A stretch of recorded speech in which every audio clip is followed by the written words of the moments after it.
Kumuha ka kamahika ng isang papel. Tapos ay punit-punitin mo ang gilid ng papel para matransfer mo ang energy mo sa gagawin mong talisman.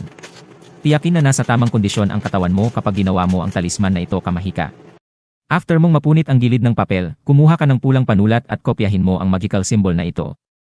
Pagmasdan mong mabuti kamahika kung paano iginuguhit ang mga linya at numero sa talisman dahil ito ang gagayahin mo. Kapag naisulat mo ang mga linya at numero alinsunod sa nakikita mo sa screen, saka mo isusulat kamahika ang buong pangalan mo sa ibabaw at ang buong pangalan ng taong ibig mong paamuhin at pasunurin sa iyo sa ilalim. Saka mo ngayon itutupi papunta sa iyo ang papel. Ilalagay mo ang talisman na ito sa likod ng cellphone mo o sa wallet mo. Asahan mo na may makikita kang pagbabago sa paraan ng pakikitungo sa iyo ng taong ibig mong maging maamo at masunurin sa iyo. Pwede ito gawin sa asawa mo o sa boss mo para maging maamo sila.